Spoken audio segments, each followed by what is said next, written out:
Hey guys, so finally I made the tournament preparation video.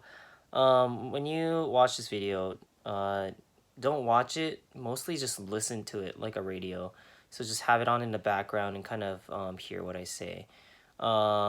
It's just me talking and talking. So, but again, if there's one or two things that I say that is helpful, that'll make me happy. So I hope this video helps you guys a lot preparing for a tournament. So go ahead and listen to it. First thing first, I think the most important thing is to go in there confident.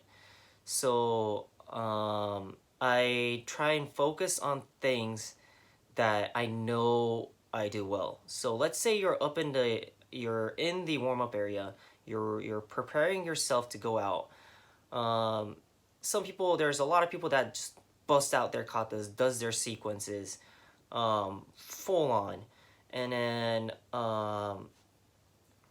so in there, what I like to do is to do the techniques that I know that I do really well. So it's like you preparing for an exam the day before, 30 minutes before, an hour before. Um, when it comes to that point, you can't really do things that you can't really do. So I like to focus on the things that I know I can do really well. So it's like I said, it's like an exam. Okay, the exam's coming up. You have 30 minutes to kind of get ready. I see a lot of people. I see people that are trying to learn things. They're trying to shove things into their brain. But I'm the other people where I just sit there and I just recite things in my head, just to make sure that I know the things that I know, so that I can kind of regurgitate all the things that I know onto that paper.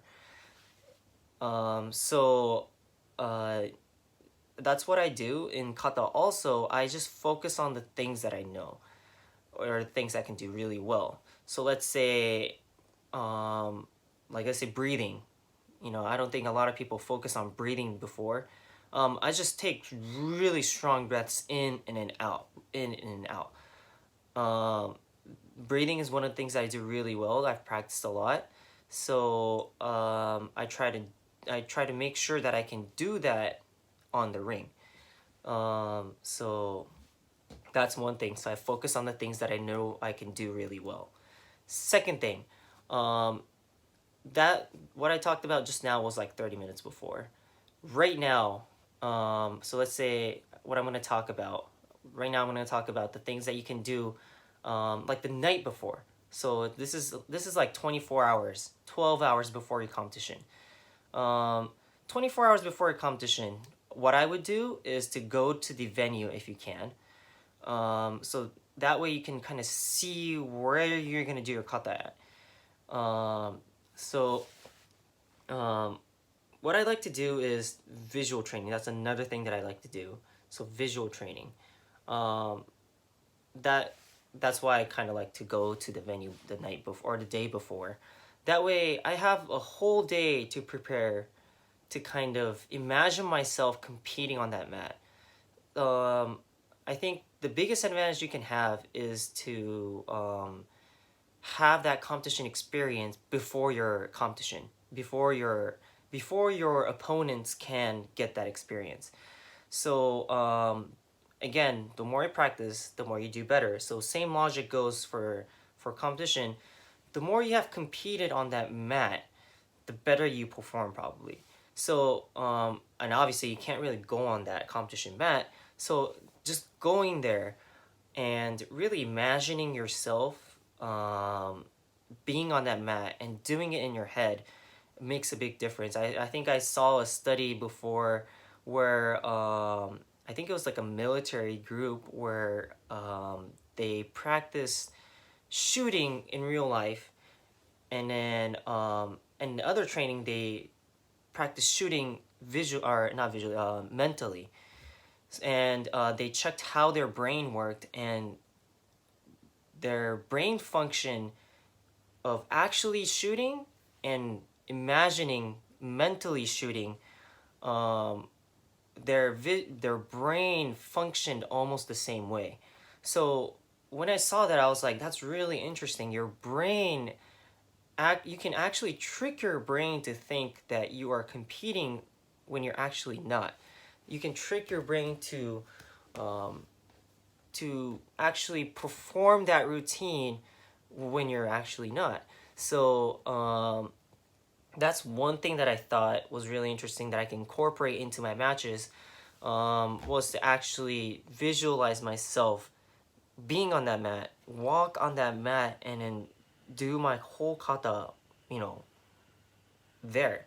So what I recommend, the earlier the better. So if you get there, like, let's say 3 days early, go take a picture of the venue, go take a video of the venue, and just look at it for a little bit, and then visualize yourself going on that mat. So obviously you can't do that with like local tournaments where you just bang go there and then kind of compete.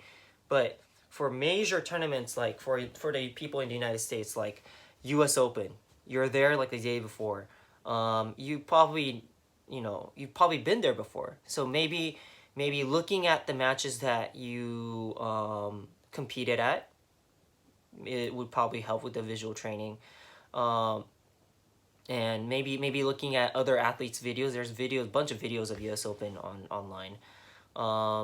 So yeah, I think it fits for all the other athletes that compete at major competitions. If you competed at that tournament before, go look at that video and kind of visualize yourself competing on that mat again. Maybe just leaving the video there and just hearing the sound of the video would still help.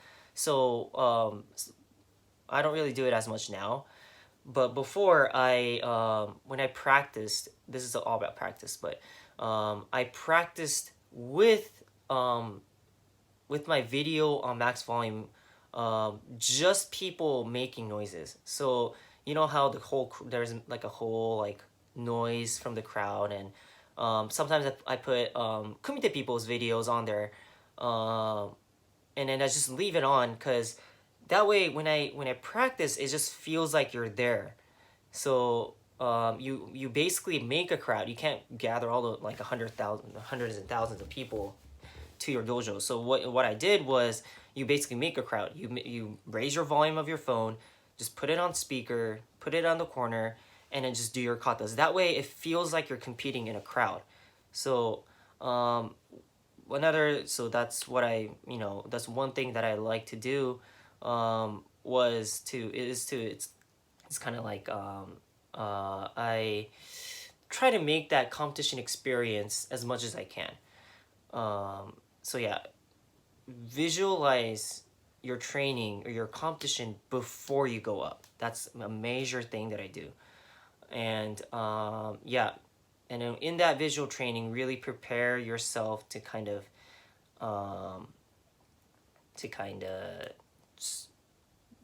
be in that competition feeling. So whether that's just listening to the venue sounds, or whether that's imagining yourself being in that mat, it's just so visual training is a large aspect of what I do.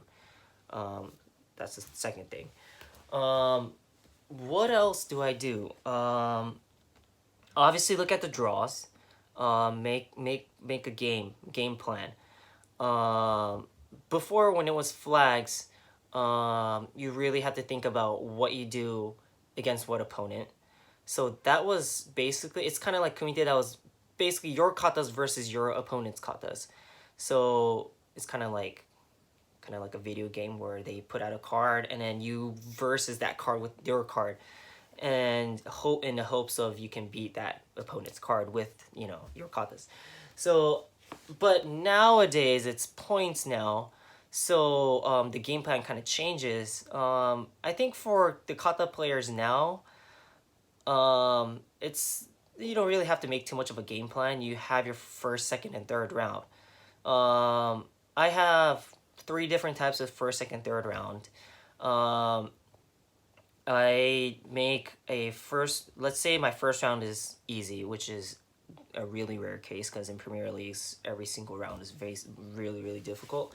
But if I do categorize it, if it is easy, I would do Supering Bit first, or whatever kata first. I to be honest, I like all my katas the way it is. So um, yeah, it's like to me it doesn't really matter. I make my game plan the day before, but sometimes in the morning of I kind of change it. I flip my cards because um, it's ultimately up to like what your body feels like that day. Your body's different every single day, so now it comes down to how much training you've done. There's days where you're sore, there's days you're tired, there's days where you can't just wake up and go. But the important thing about that is, what if you feel that way during tournament? And it's really it's important for you to kind of understand, in those kind of situations, what kind of katas can you do? Like when you're sleepy, when you're let's say your right leg kind of feels a little heavy. In that case, is what katas can I do really well? Um, in my case, when I feel a little bit weak, I tend to do better in my slow katas first, and then do my fast katas.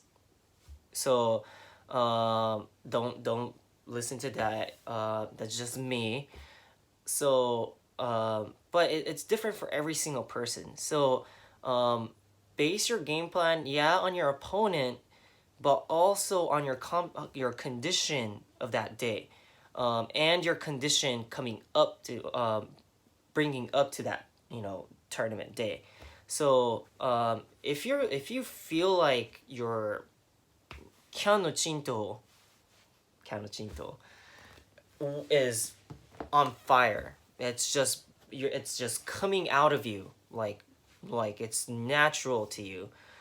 Um, then and if you have like a really difficult first round, just bust out your Kano Chinto first round. The whole point of the game is to live as long as you can.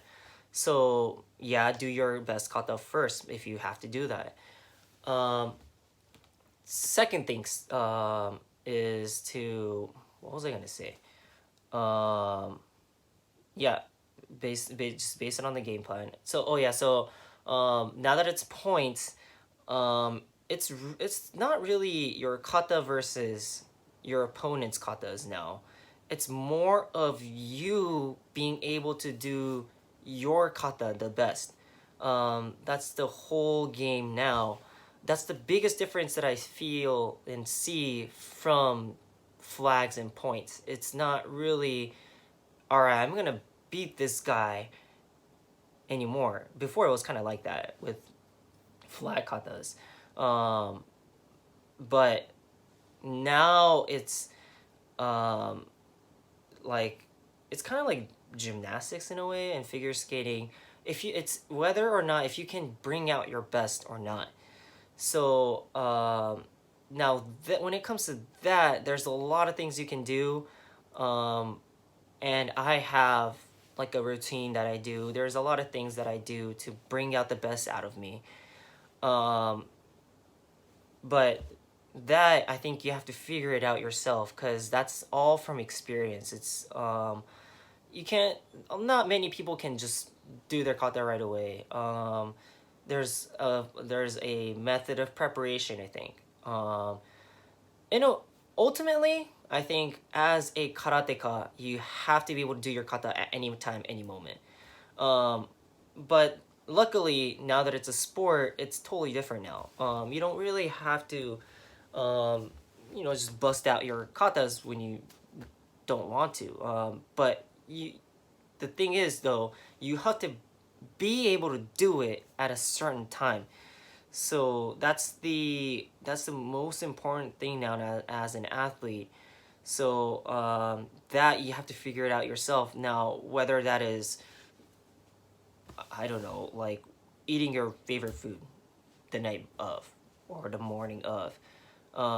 And if you have to do that, do it to do your best kata. I mean, um, yeah, it's just, if that puts you in the zone, if that makes you feel like, okay, I'm ready for my competition, then I would do it.